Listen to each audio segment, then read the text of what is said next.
Hi, everyone. I'm really excited that you guys start pinging our group, and then it is exciting things.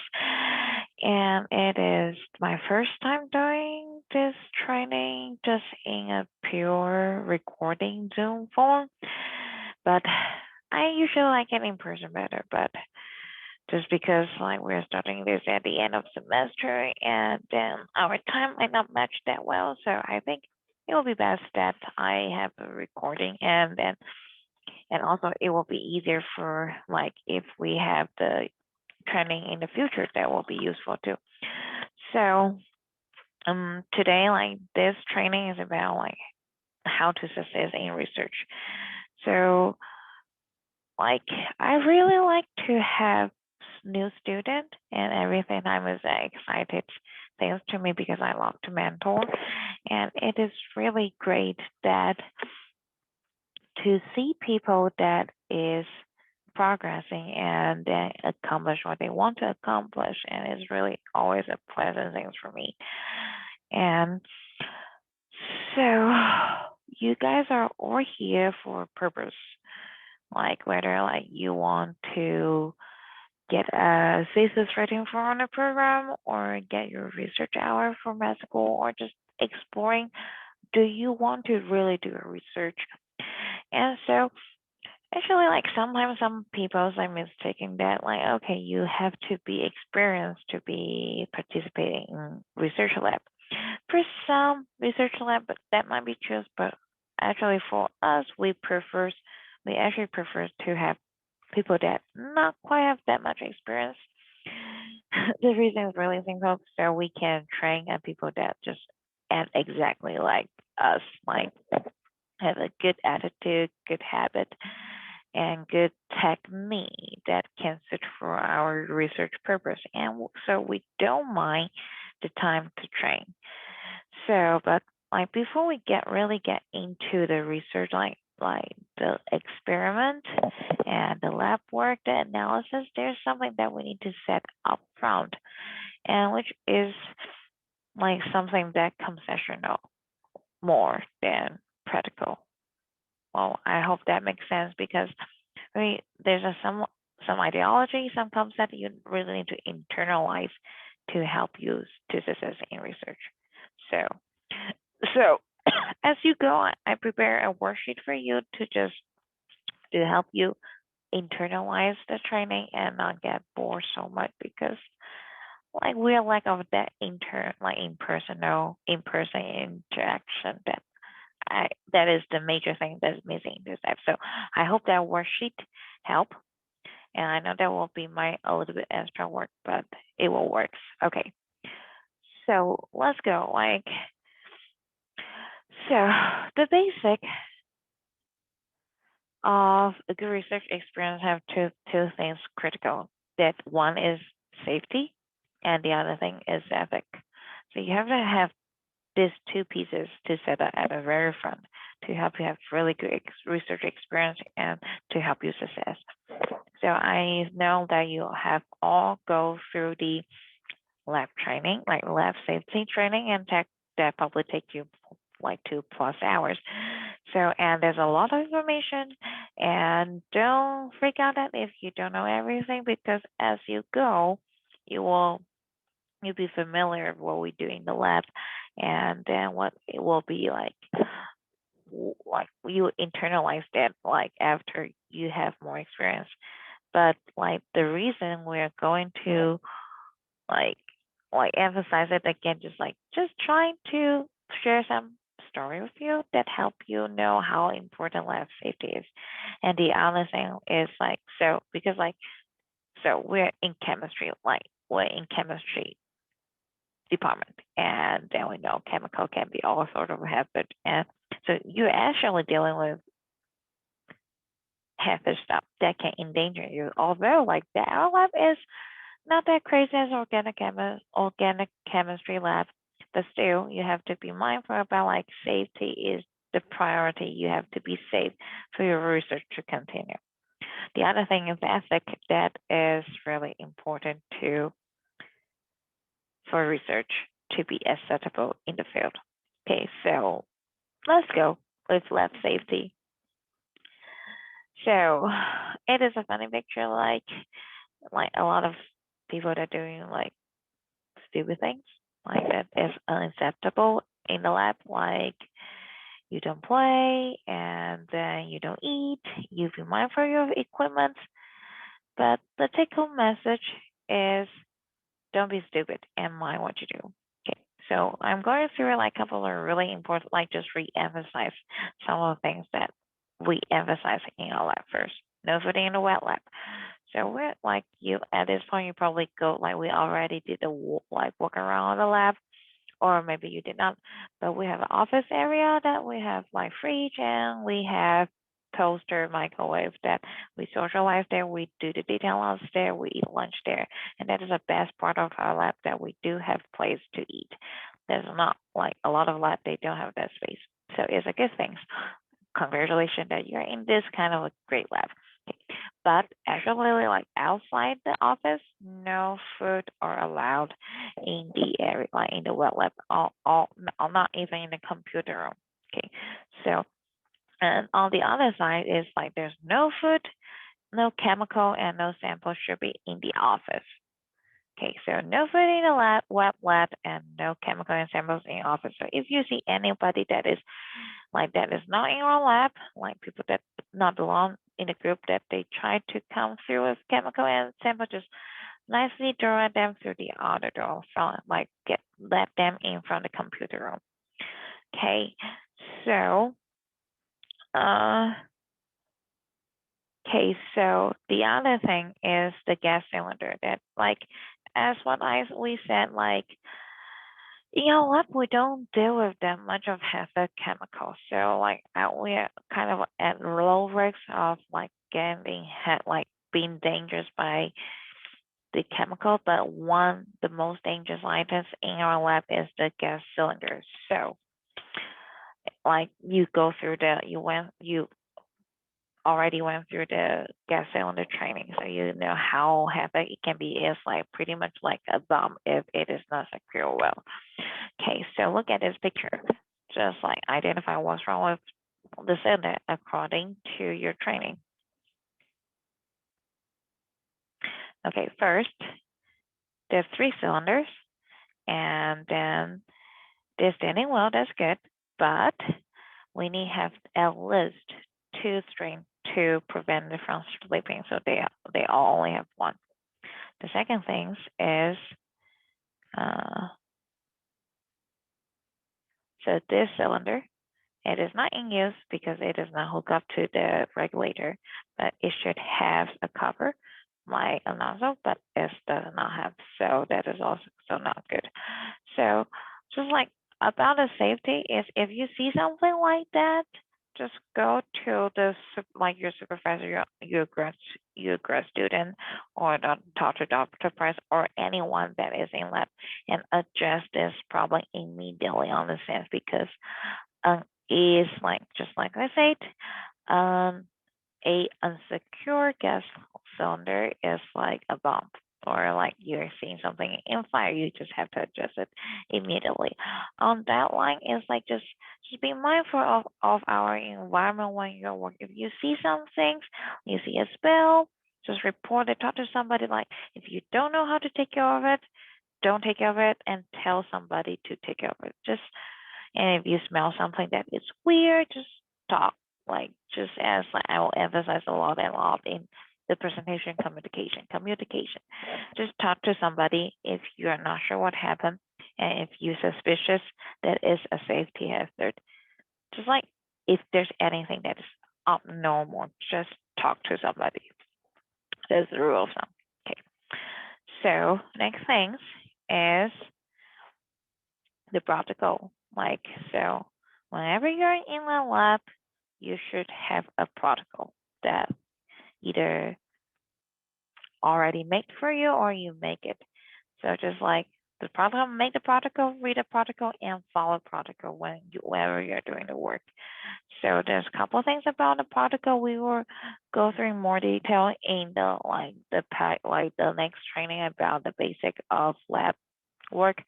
But like some of the things you should mind about safety is the SDS, like the chemical. Well, sorry, in the protocol you will find that like it will tells you what experiment you're going to do and what kind of chemical you're going to use, and then like at the best like and from that, if like the experiment requires specific PPE and cautious, like it will list on the protocol that you're giving or the one you make. And so just like read it and follow it. And if you have any questions, just ask questions, and like just don't assume you know. Just like don't assume. Like even though you have just a minor questions, you're even just like 5% of not sure, it doesn't hurt to confirm with somebody already know what's going on. So like again, safety is the number one priority in the lab. So like doing experiment, no matter how it looks like appears to be not dangerous, but just still be aware, be cautious. So from the particle, you know the chemical. And if you're like using a chemical that you have not been using before, you're not sure, just refer to SDS always. Like so look at like how hazardous, what PPE you should use, and like what kind of compatibility it has. Like you don't want, for example, you don't want to put chloroform in a plastic container because it can like it digests like it melted plastic. So something like that, you want to know like what kind of PPE you can use to safely protect you. Okay, um, so here I'm going to talk about a story about like referring to the protocol. Okay, so it involves an emergency shower. So it happens like in our lab, like in our group. So this a student, an undergrad, he was going to perform experiments using a chemical. Sorry, I forgot. Like, I should have that chemical's name, but it is acid, but it is in gas form. Like it is dissolved in methanol, I believe. So I think it's methanol hydrochloride. I can be wrong on that one, but anyway, it is acid, it is gas form, and dissolved in some solvent. So essentially, it's like just like a soda pop. And then the student read the protocol, and now he has to have the full PPE, goggle, glove, and then he should wear his lab coat, and he should have work in the hood. And he did that because he read a protocol. And then gladly he did that because apparently that chemical wasn't stored right at the condition. And when it opened, it just popped. And just imagine the pop like when you after you're shaking a soda, like it has bubbling, it just like explode up. And it's splash on him. And gladly, he read a protocol, he has a PPE on it, and so he can go to the safety shower immediately and take off like his lab coat, take off the goggle, and then like rinse it off, and then at the end of the day, there wasn't any physical long-term damage on him. Like he's fine because he wear his PPE and also because he read the protocol and followed the protocol. So that is like the importance of the protocol. So in this presentation, in this training, I'm going through like many of the stories, and I feel like story is a good thing because it helps you remember things better, and it kind of just stands out on you. I refer to this as a horror story that happened in my life. Help me remember. So anyway, just the take-home messages here, like follow the protocol and have your PPE. Okay, so the second thing about PPE is so I think a basic in our lab is, well, Okay, sorry, I'm jumping around. But let's talk about PPE. Like, and you have already learned that from your training, safety training, I assume. If not, let's review it. So look at this picture and identify what's wrong in this picture. And at this time, you can write on your worksheet, and usually there will be a questions and answer sections in the real-time presentation, but just write it on your worksheet. And I'm going to go over it first, like here. She doesn't wear gloves. Okay, by the way, these are pretty pictures, but really wrong setting. I assume the whoever designed this picture does not have proper life training. Okay, no glove. And second thing, she's wearing skirt. So remember closed toes, shoes, and long pants in the lab. Just prevent spill, and if there's glass and like glass broken and on the floor, you will not hurting. So second, so it's open toe shoes is another no-no. Okay, and then so well skirt and like it is a long pant, but we want it longer to cover your ankles. And the second thing, like her hair's pretty, but hair down. So it is a hazard, like to you, can be. Like if you're working with an instrument, you don't want your hair to get into the instrument. And yes, imagine how bad it can be. But also, it contaminates your samples and it can ruin your sample because we're dealing with mass spec and it's really sensitive and all like your hair has keratin, your skin has keratin. If your samples are contaminated, that like pretty much ruin your days. You hate that, really. Okay. So there's just example of like how we should have proper PPE. And the second thing is we have gloves, but just remember glove is in the lab. You don't want to touch like use your glove, have your glove and touch anything that other can touch. Like really like we know is a barrier between us and samples. First, like we want to protect our samples to be clean, and then second is we want to protect others, like protect ourselves not getting sick. So like if you're wearing gloves, touching like door handle, the door, water fountains, and you are carrying the germs and pathogens around, and that can like infect people if you're working with like hazard, like biohazard stuff. So just remember when you have gloves, like never like touch the door handles with your hands. And for your convenience, you will find you then become really good at using your elbow to open the door. Okay, so then along the line with personal protections, there's a story about like losing your eyes, like because you did not wear PPE.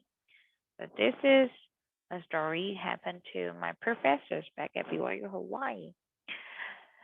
He was just finished his PhD defense. He got his PhD degree. Yay! Like he's accomplished. And then he had a job lined up already. Like he was planning just after his finish of his PhD, he will come to BYU Hawaii as organic chemistry professor. It's great. And then the other days after like his defense, his professor, his PI told him to just like clean up the lab. And then it is really pretty routine. It should be routine. And that was the only time. The first time he did not wear his goggles. And then he felt like it should be fine just cleaning up. So he was like pouring chemical into the waste container, and somehow a waste wasn't labeled well, and then he, and like still he didn't know what exactly caused that. But like as he was pouring the chemical mixing, then explosion happened, and glass broken, flying everywhere, and he was like shoot into his eyes, and he was bleeding. and that was a disaster. And he was hospitalized for like a couple months. And at some point, like they were thinking like they might lose him, but gladly he survived. The cause was an eye, and like he just delayed, like he has to delay his job offer for like a semester, a little more than a semester. So wear your PPE because you really don't know when the accident will happen and how bad it will be. Just be careful. Like just as I say, don't be stupid and really mind what you do. Okay, the other thing about this is you have to be aware, not only just like be aware of what others are doing in the environment. Okay, so you can be really careful, but sometimes accident happens not because you're not careful, because others are not careful. Just imagine it like a sense that somebody's working with strong gases and then you bump into it, like he turned around, he didn't know where, like you're just behind him and you bump into him and that gas splash on both of you. It will be really bad. So the point is like just be aware of like your surrounding, what others are doing. Like just mind yourself and mind others, really. Like just because you want both of you to be safe. And also the environment, just like I just mentioned when we mentioned gas cylinder. If you see something that is like not right, not normal, just report it, talk to somebody, can fix it, and fix it right then. Because safety is important, more important than any other things. Okay. And along that line is don't work alone. Like at this stage, well, especially when you guys are in training, that will not be a problem because you will be in the lab when somebody else are also in the lab. But as you progress, like and you're more familiar with what you do, there's might be chance that you like will come in at the weekend and then it is okay. But like just make sure like you don't do any new protocol when you're alone. You don't do anything that you're not familiar, not comfortable when you're alone. And make sure somebody else know, like somebody else belong to the group. Like like me, you're a grad student or Dr. Price that in a group that know you are you will be working alone at what time periods. So if something happens, like they can respond to the emergency. And if it's necessary you need to work alone, just make sure you know how to call for help when there is an emergency. But try not to and then we usually will not ask you to do things alone. Well, depends on things. But the best is like just have somebody at least just around you that you can call for help. And here I'm going to share a story about myself and how glad I am that I am not working alone. Okay, so I score methanol directly into my eye sometime, just like a month ago, and I need to use the eye washers. And what happened is like I was like in training to clean an instrument that I did not clean before. And so like the the instrument is heavy and I don't have enough strength to hold it at a certain angle, like just by one hand. And so I have to support it with my shoulder and just I want to make sure if I'm cleaning well. So as I score it with a squeeze bottle with methanol, and I also look into the source, like just look at it. Somehow, I think what happened was I just did not have the squeeze bottle at the right angle, and I have this the head pointing to my head direction. I thought that's what was happening. and I scored.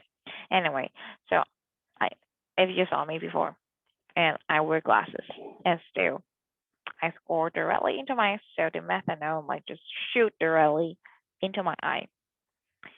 And so picture that thing. I was holding something really heavy against my shoulder, one hand with methanol. And okay, that instrument is super expensive. Like it costs like couple like I don't know exactly like but like maybe 30,000. Oh sorry. Yeah, maybe 30,000. So anyway, that is super expensive. And then I would not just like drop it. I have to put it really carefully. And I also have like I should like my eye was shooting with methanol. What should I do? Like at that things, I'm glad I was in training. My trainer was just like stand next to me, so I just like call him like, "Hey, Rusty." I squirt methanol into my eye, so he took over the methanol and the source and put it down carefully, and then I went direct to the ice washer, and so if you pay attention, our emergency shower does not have drain. So, okay, so I went into the ice shower just like what you see in the pictures. Like I like use my finger to open my eyes and like shooting waters into my eye directly to flush the methanol out.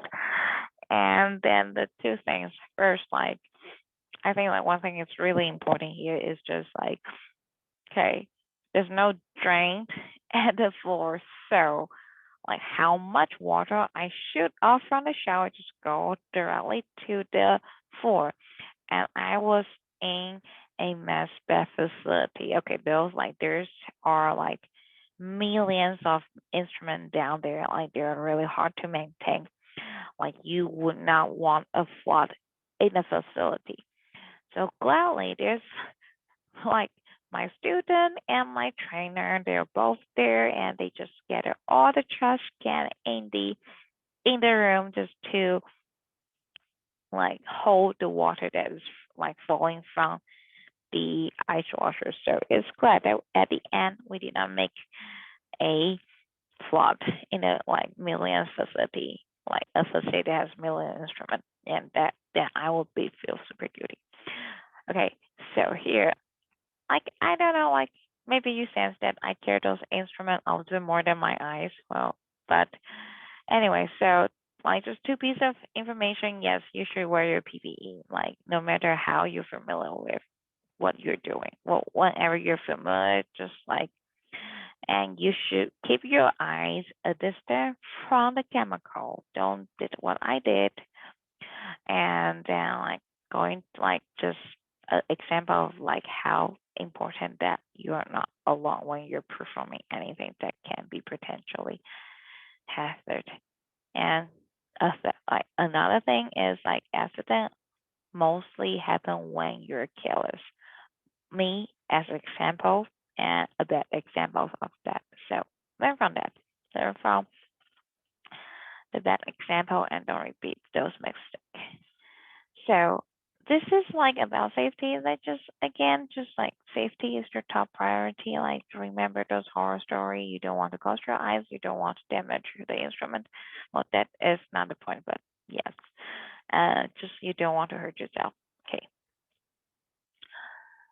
Then let's talk about science. Like the second topic of this training is ethics. So, like, why we like to talk about ethics, we want to really recognize science hard. Like, it is hard. Like, it's so rewarding because it is really challenging.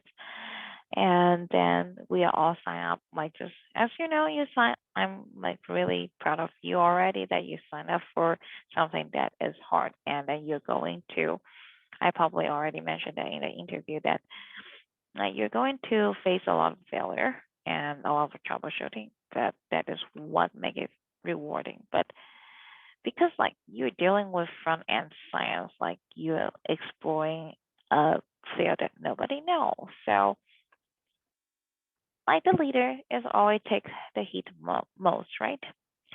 So it takes a long time, and the thing is like you don't have unlimited money and resource and time. So it puts some stress on you. There's a personal stress and professional stress that like can cause somebody make stupid like well yeah, can cause you to be unwise and like have temptation to cheat to get better result and, or get better applications. Like so like we all want to get on major publication, right? But it is extremely hard and then the and then that costs you like there's a lot of competition there. So like that is what makes ethics sometimes it can be tempted. Okay, so it is we have speaking of ethic, the first thing is the honesty. And like we all have the obligation to honor the trust that our colleagues place on us.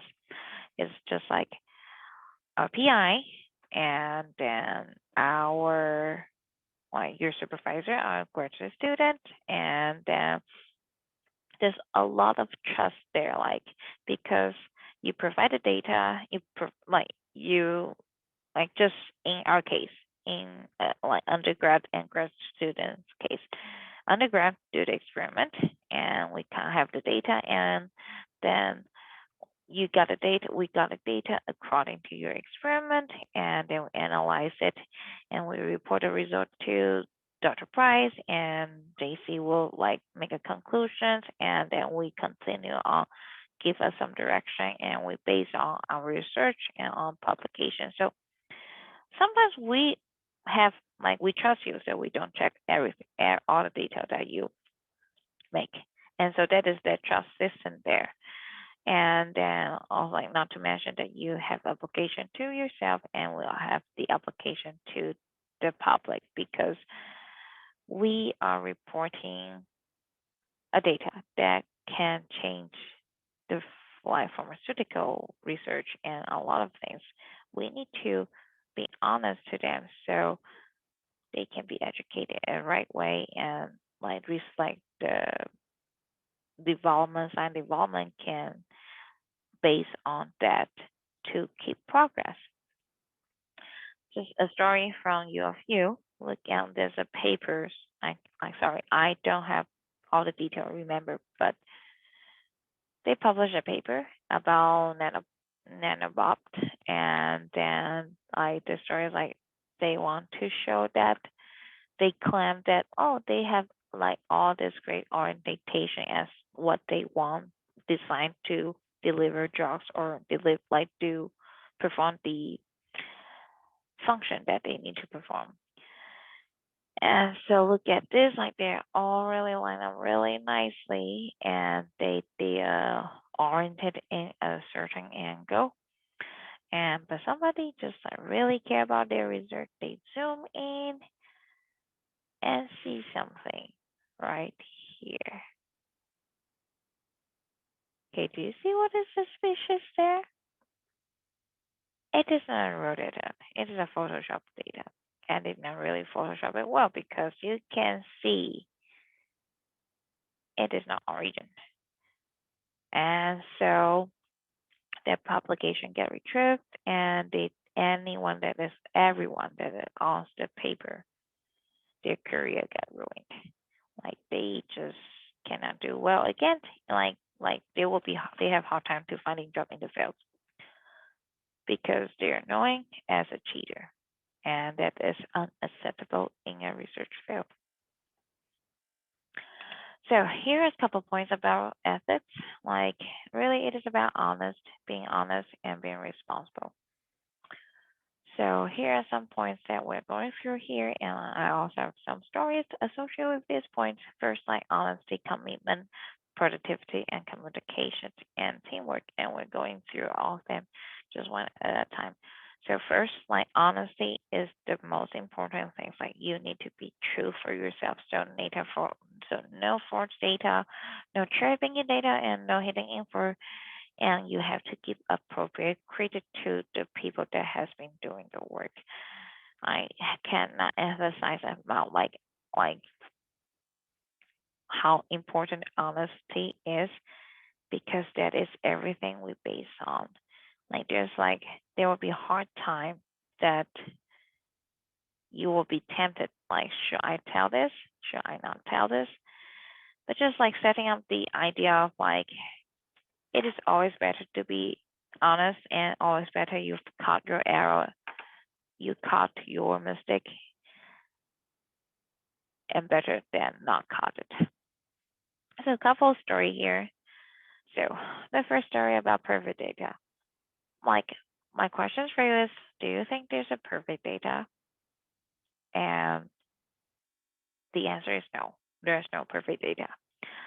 We hope there will be, but there's always noise and then standard error and then technical difficulties. So you have hypothesis, and but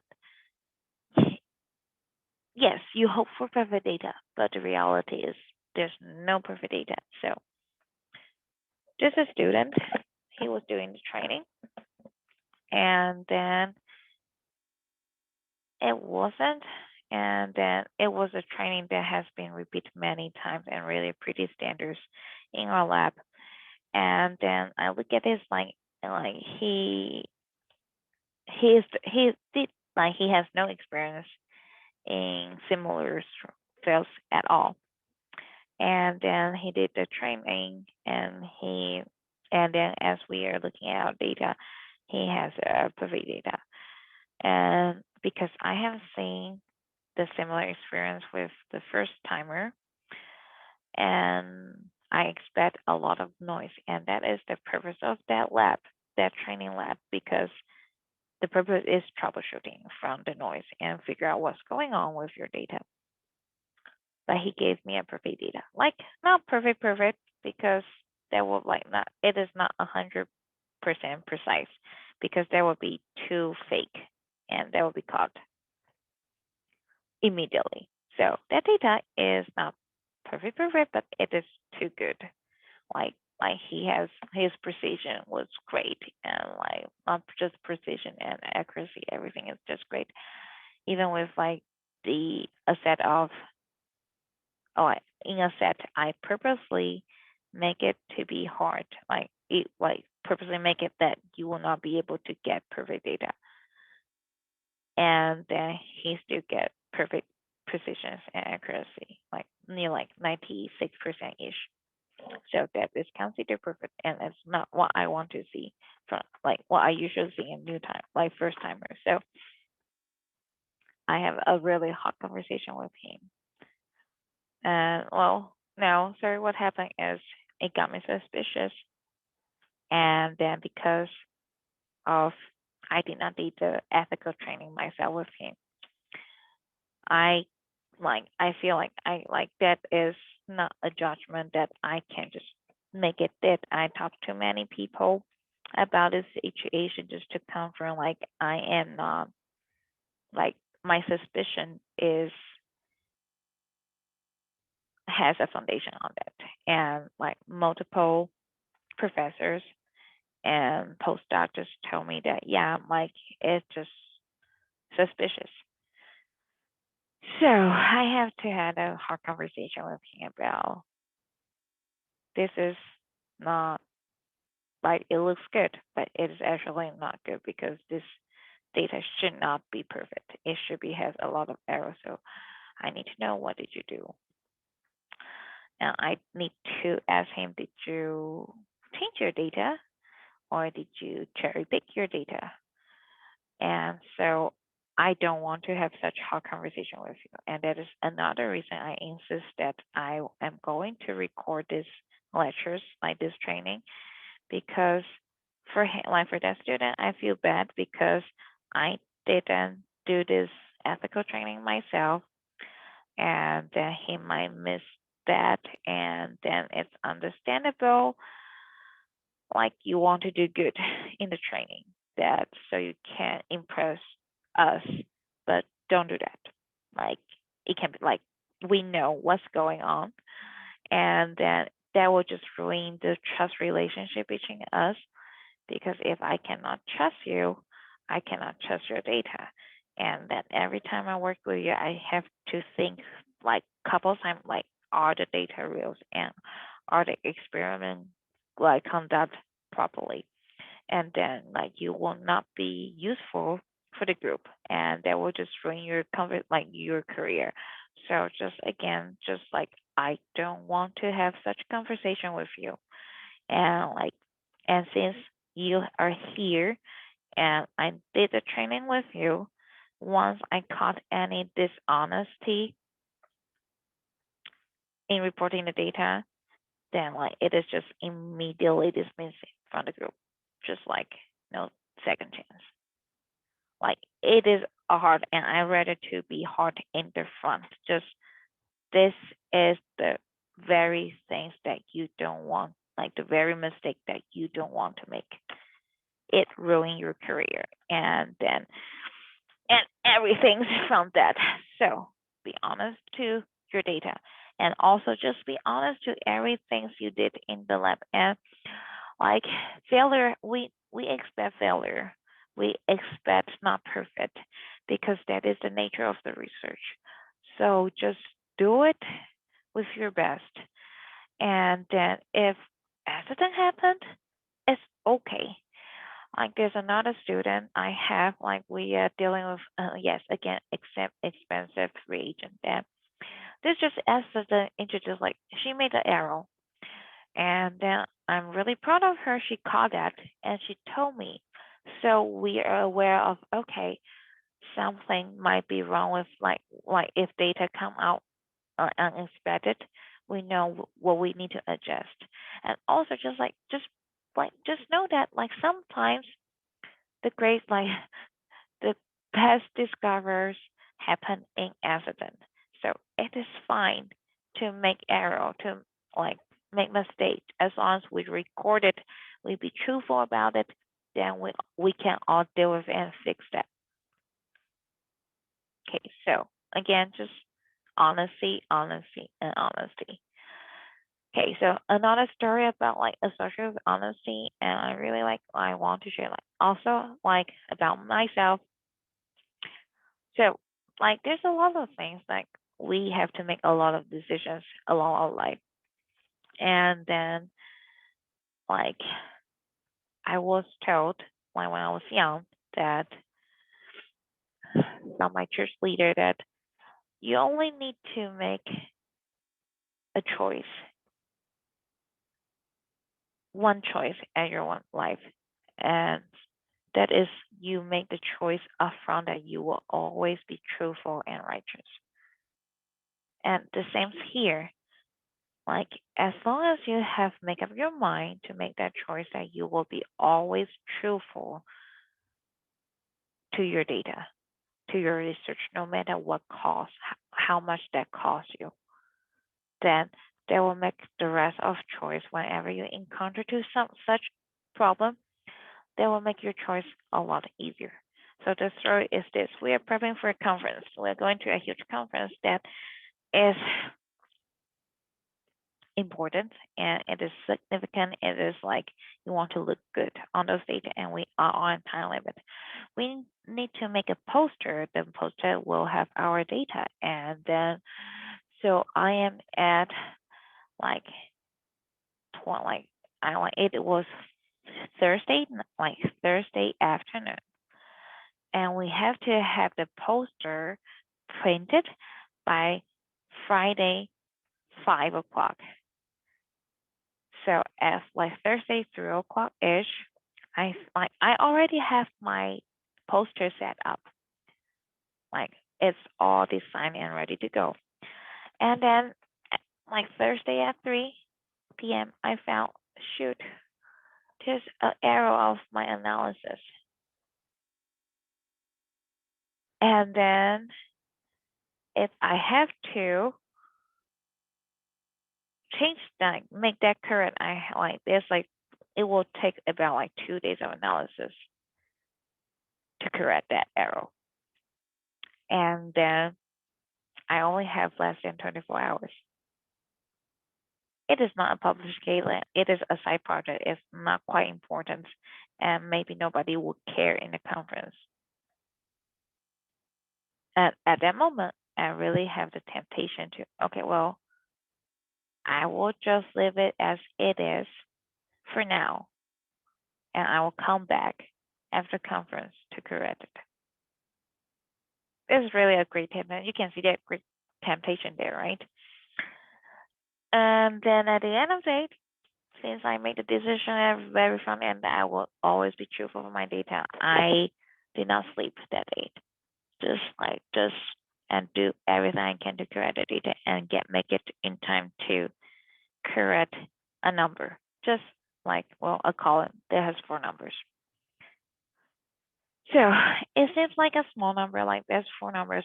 Does it worth that much time? And it wasn't even an important project. Does it worth that much of time to correct it? Yes, it does, because it set up your attitude. It set up your career. And once you made that choice, once you did that hard choice once, you will just never, you will be never tempted. Like, well, you will always be tempted, but whenever you're tempted, you can always make the correct call that it's okay. Like, we will be honest to what we see. Okay, so again, just another emphasis. Any honesty, dishonest will result in the dismissal from the group. And then it is like just not hurting your career, but I think like honesty is really important if you want to be success, because you don't want to lie to yourself really. If you want to contribute to the society, you need to find the correct answer for them. And then in any step, if you lie to yourself, it leads you further from the truth, and then you will not be able to do as great as you can. I want you guys to remember that, like, well, like I want really want to emphasize the idea of we're doing science here not because we want the replications, and then or like, yeah, we want the money. Yes, of course we want those. We want to be wealthy. We want to have replication. We want to be look good. But really, like everything's like the best motivation that can lead you to like successful is you have the heart to contribute to the society. And then since we're at a church university, I just want to say that like when you have the idea to bless your follow, then God will lead you along the path. Like that is the power from the heavens. So making like just remember like we are here to contribute to the society. So we want to be truthful. We want to reveal the truth for them. Okay, so I think that is the hardest conversation we will have here because about communication. Like sorry, about the honesty. So the next thing is about commitment. So it's like you are here to be success, and then you want to be success, and I want you to be success too.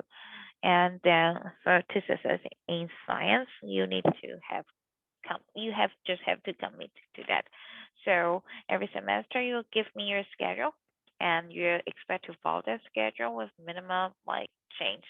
It's okay that like sometimes you have exams, you need to change that. Just make sure you make up those hours. And the most important, let me know what's going on. Like even just like you're running late is fine, but just let me know what is your plan, and then what are you going to make your hours. And then I expect you to have long-term commitment, just like saying like it's like I really hope that you will commit your time here until you graduate from BYU, because that is that can give you the most. Being in our lab is great because Dr. Price is really generous at giving credit, and as long as you can show contribution, you will guarantee all for authorship for the publications, and like when if the publication does go out. So like like that require a lot of effort. So you want to commit to that and you want to push that forward. And really, like, we are all here, like, looking for a scientific career, no matter if it's in med school, in grad school. Like, a publication really bumped you up a lot from, set you apart from your peer. So I hope that it's an incentive for you to commit long term and then just do commit to what you're doing. And the next things, now we're done with the commitment. Well, the next thing we're going to talk about is productivity. So, as we say, we all have a goal to like to be on publication. Well, I assume that is your goal. And then, well, because that is my goal for you, I want you to walk out. When you walk out of our lab, you not only get experience and then you get something practical can bless your life. And publication is the most practical things I can think of, like in a research field. And to do that, we need to set goal, make plans, and reports. And then we will, like, I'm going to have like regular meeting, like personal, like one-to-one meeting with you just to make sure we know what exactly we're working on and we have goals and we make plans for those goals and we also make timeline. And then I request us, like, you have like regular reports. So the report system in lab have like 4 report system. Group meeting, like from time to time, our group will be assigned to present, and I usually get that responsibility to our undergrad.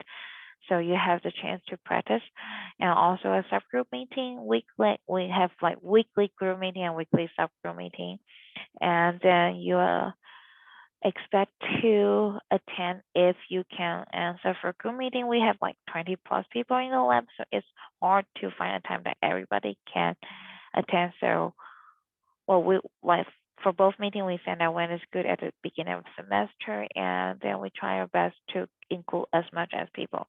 But for second meeting, I really emphasize to have it happen when everybody is there. And so in the second meeting, we present, like, each of us present our data progress, progress and our problems. So like you will be at least, like, if you have data showing on in the well, like we will project it in the screen so everybody can see your data. It doesn't have to be in PowerPoint form, but you have to present something.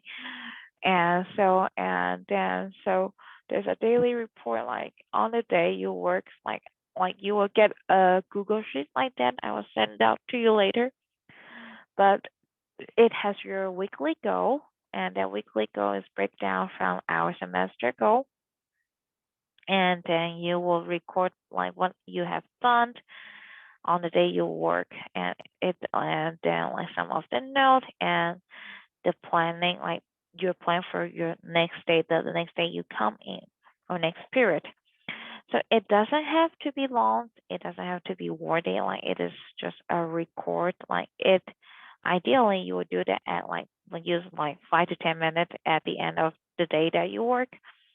And so you list like what you did and what you plan to do, and it's just, and I check it periodically, so that help you know like what you guys are doing, and then help you understand like if there's anything I can do to jump in to help, and there's any assistance. And so if I can see like if you struggle at something, and I can provide assistance immediately, so you won't be stuck at a place for a long time. So just like really please do take the time to do it, and then it just really benefits you. And then there's a weekly report in the class, like in the learning suite, you have to write and to Dr. Price. So again, why report? Report is like it just help us know what where we doing. Like it is not really a supervising system. It's rather just like, okay, we want to know what we do and what we can move forward, what we can change. Okay, so please do this and help me to understand. And like one of the thing is, like, sometimes our schedule doesn't overlap that well. So we just that can help you know what you're doing every day. And then, well, we will at least meet once a week in person to just go over everything that happened in the week. So I hope that makes sense, and just raise questions if you have questions. Okay, so the other thing is about communication. So again, it's like along the line with report. One thing about communication is just ask questions. There's no questions as stupid questions. The only stupid question is you're not asking questions. So I like questions, and then especially when you're on data analysis, if you stuck on something, please do ask questions. I have students that just like stuck on data analysis. Like, so just again, in our lab, we like there's a lot of work involved in data analysis. You're just hunting answers, like fishing answers from a massive data, and you need to know like how to deal with Excel and like plotting and try to find answers from data. So at the beginning, it will be a practice process. And it's okay if you're not familiar with any of the data analysis process tool, but do ask questions like whenever you're stuck. And as I say, I kind of work 24/7. So like whenever you have questions, like call me, text me, just communicate with me so I can help so we can move forward.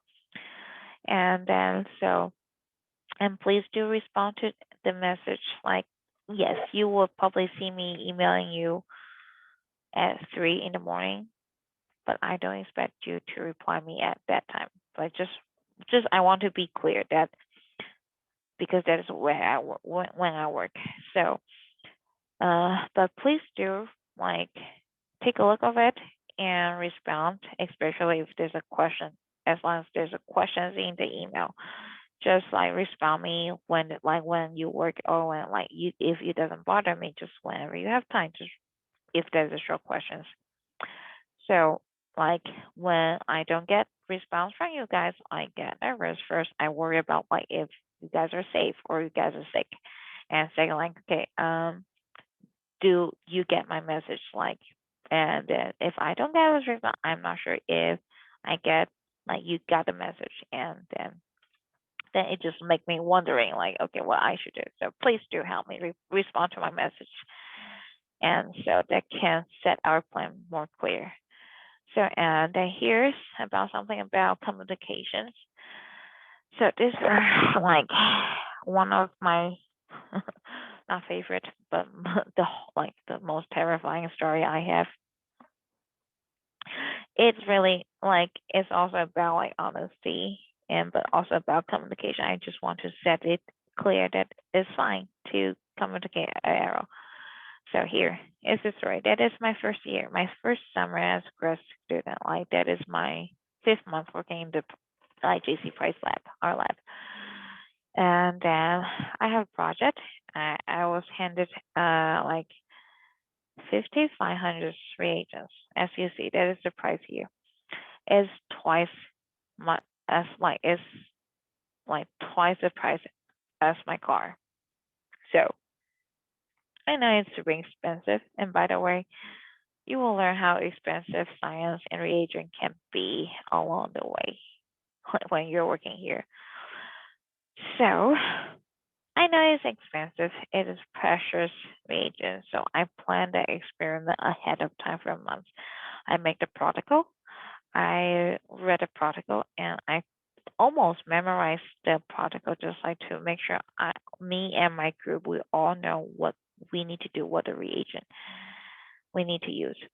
And then the date comes, like after all the preparations, the date come of using the reagents, and we're so careful. We have everything planned out, and I have my student to take a reagent, like it has to be LCMS grade acetonitrile. And then he did go get acetonitrile LCMS grade. And we were doing the experiment, and then we use it, and then just in a step that I need to mix that LCMS grade rate acetonitrile with something else. And then when I mix them, it forms 2 layers. I feel weird because there's nothing mentioned in the protocol that they will not dissolve and they will be separated. I was wondering what happened. I go back to look at the protocol. I even called the thermal, the supplier, to ask them, okay, do you know about this? And they bring me a really like sad news. Well, they should be dissolved very easily. It should not have any problem.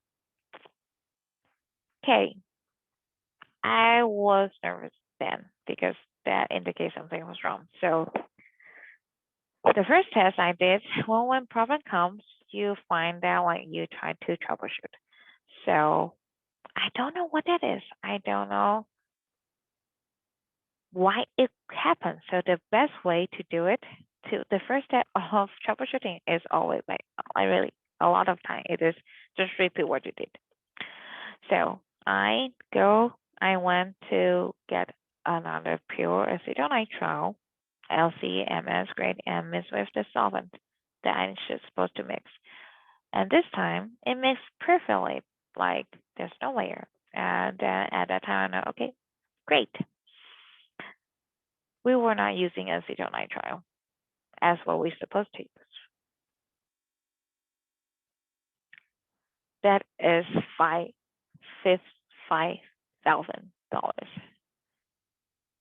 And then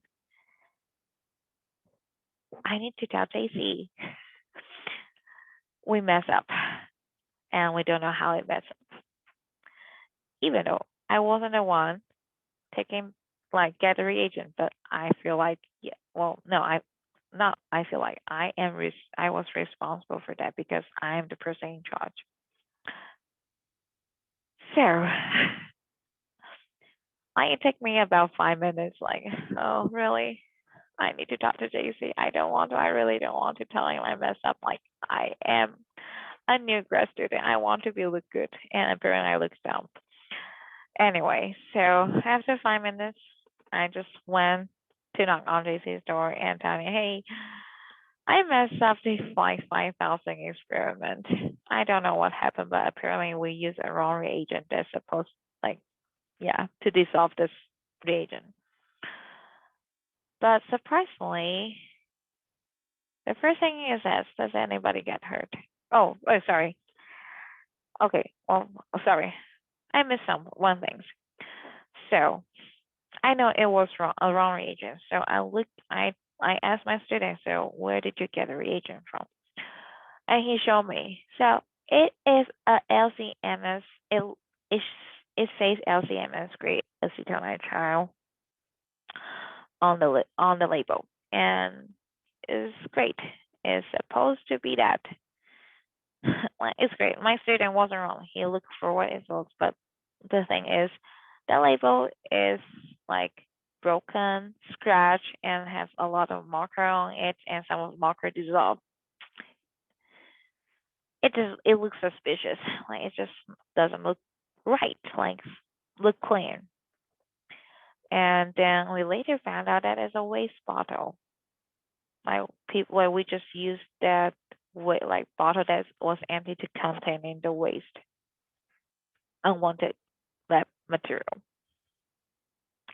Okay, so I still don't know what was that. It's a waste bottle. It's making things worse. Anyway, I went out to JC like, yeah, we use something from waste bottle to dissolve our reagent, and then I was expecting silence or like really upset or even mad. But none of them happened. The first question JC asked was, "Does anybody get hurt?" I feel warm at the moment because, well, if you remember my first story about the story about my professor losing eyes is because he is missing things like he's taking off waste. So, like using waste can potentially damage a lot, cause a lot of damage. So that's his first word is everybody safe? That set me like that teach me a really important lesson is safety is important. And the second is it tell me about my professors, like how his what he really cares. He cares about research for sure, but he cares about us more, our safety more. It's okay. Like, it's upset that mistake happened. It's upset that $5,000 gone into the drain. But it is good we caught it. And he was happy that nobody was injured, and he was happy that we caught it. So we will not waste our time in figure out like why it doesn't work, because we know like what happened, what was wrong there. So it tells us like the story here is like still as like still here like 4 years later. It still pinch me a lot whenever I hit that TMT reagent that's supposed to be standard for everybody, but for people in the field, so they all use TMT. Anyway, so the point is, it's okay to make mistake, but it's more important that we communicate the mistake. And like, just I want to let you know, in our lab, making a mistake is not a big deal. Like the point is we figure out we caught the mistake, and we learn from the mistake and never did it again, and we report the mistake, and so we can address the mistake. So I hope that says you like understand like it is we are in a good lab. We have really awesome PI that is understand, and it is like he is nice and he care about us, and he care about like he have a really nice way, really generous way when we're dealing it.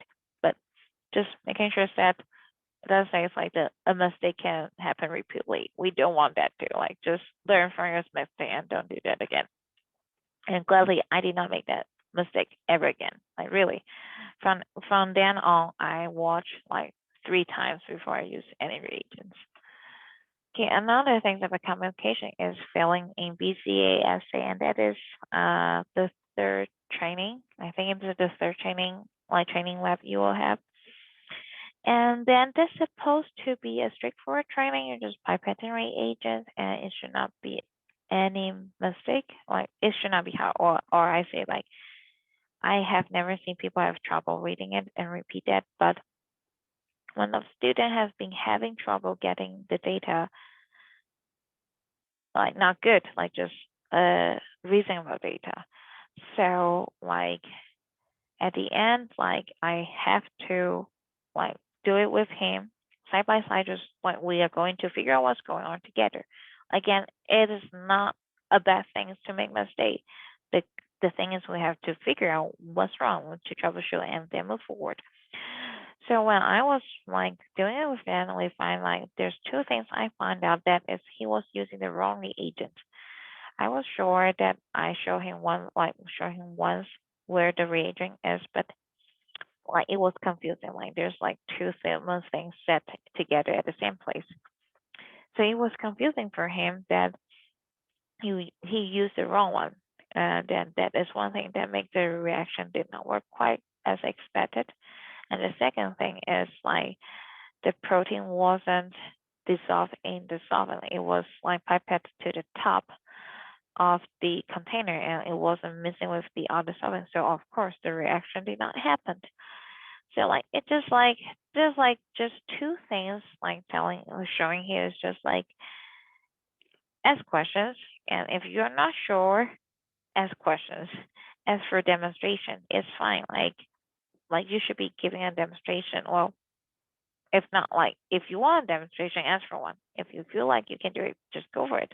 But just like ask questions. Don't be afraid to ask questions. Essays, like you are not expected to be experienced and perfect. You are expected to make progress and just move along. So any question is a good question. I encourage questions. I like questions, and I'm happy to help you. So I think there's like 2 story about communication, and just I hope that you are not going to afraid me. I promise I don't bite. I'm really friendly.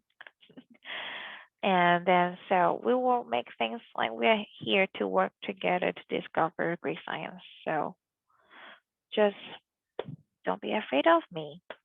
and I love to talk. And as you can, I think by now you probably can tell I talk a lot.